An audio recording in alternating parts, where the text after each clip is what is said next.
Sydney harbour bridge ऑस्ट्रेलियाची signature कलाकृती।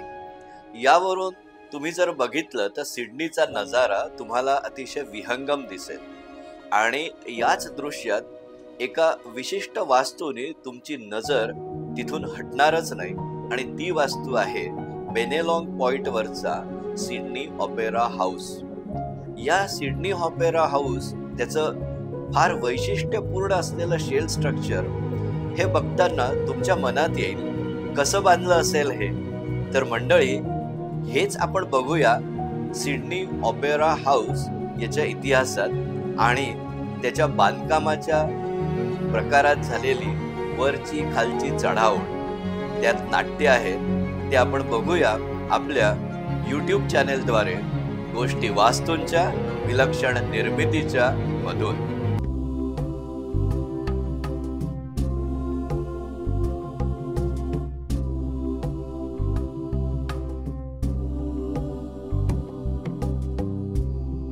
तर मंडळी, सिडनी ऑपेरा हाऊस तुम्हाला बघितल्याचं आठवतंय का? अहो, दिल चाहता है या सिनेमात तुम्ही ते नक्की पाहिलं असेल।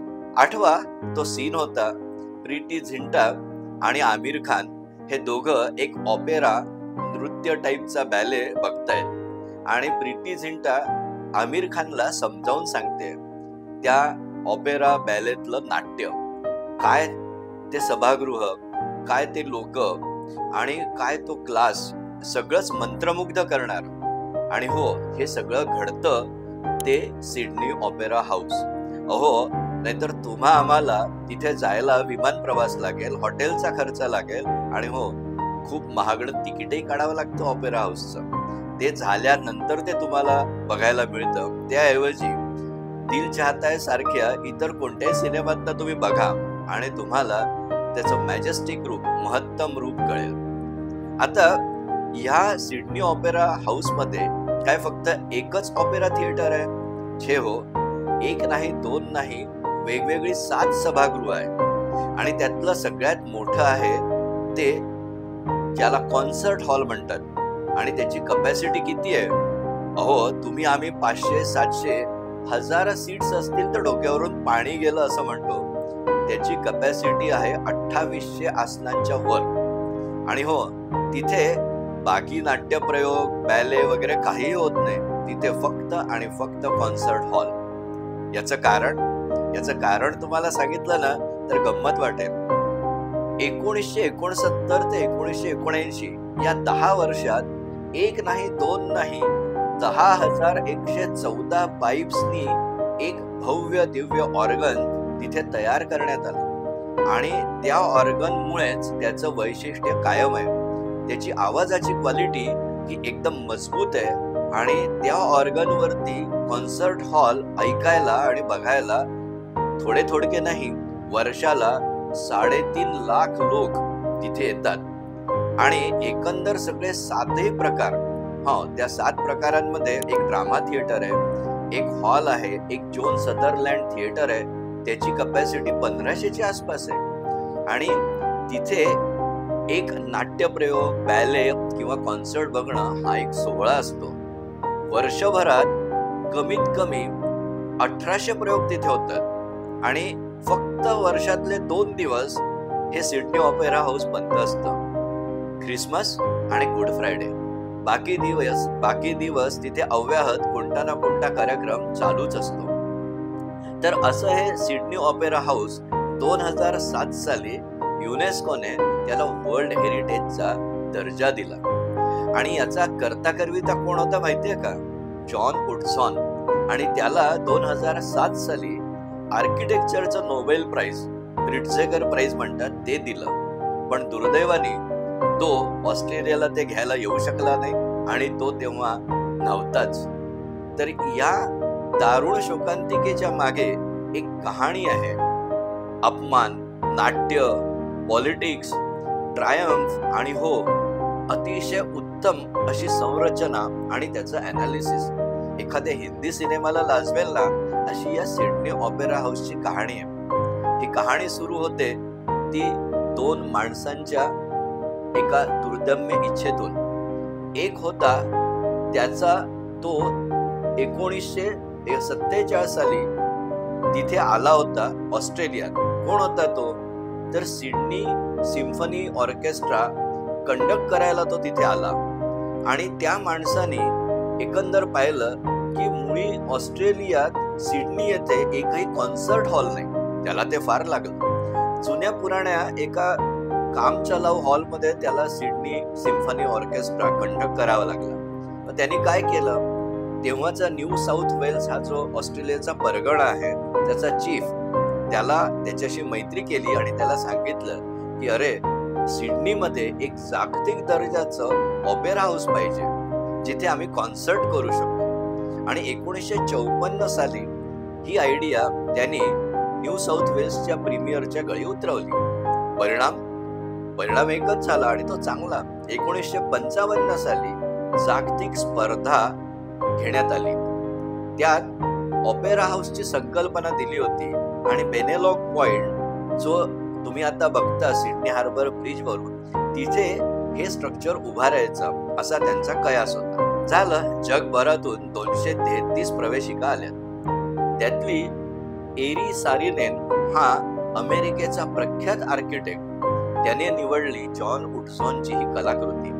बरं, सुरुवातीला ही कलाकृती फक्त कर्ड शेल्स या स्वरूपात होती, पण त्यांनीच त्याचं मन मोहून घेतलं आणि त्यांनी तिथेच ठरवलं की बस जॉन वुडझॉनलाच, या डॅनिश आर्किटेक्टला बोलवायचं आणि त्याला सांगायचं की आता सिडनी ऑपेरा हाऊस तू तयार कर.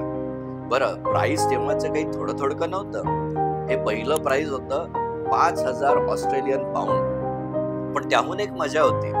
हा जॉन वुडझॉन एवढा प्रतिभावान आर्किटेक्ट, त्याला तोपर्यंत जागतिक स्तरावर 18 स्पर्धांपैकी 7 मध्ये पहिलं प्राइज मिळालं होतं. पण दुर्दैव आहे की तोपर्यंत त्यातला एकही प्रोजेक्ट प्रत्यक्षात कामाला लागलेला नव्हता. त्यामुळे त्याचे सगळे डिझाईन्स कागदावरच राहिले होते. ही एक अमूल्य संधी त्याला मिळाली. ऑस्ट्रेलियन सरकारने त्याला बोलावलं आणि सांगितलं की तू आता सिडनी ऑपेरा हाऊस बांधायला सुरुवात कर. आणि तो त्याची पूर्ण टीम डेन्मार्कहून घेऊन येऊन तिथे ऑस्ट्रेलियात स्थायिक झाला आणि त्यांनी कामाला सुरुवात केली. आता या शेल्स आहेत, या सुरुवातीला त्यांनी पॅराबोलिक फॉर्म मध्ये घेतल्या होत्या. पॅराबोलिक हा एक प्रकारचा कर्व आहे, मॅथेमॅटिकल कर्व, गणिती कर्व, की ज्याच्यात स्क्वेअर किंवा वर्ग प्रपोर्शननी आपण XY ऍक्सिस मध्ये ग्राफ काढला तर समजा x असेल 1 तर त्याचा वर्ग 1च होतो.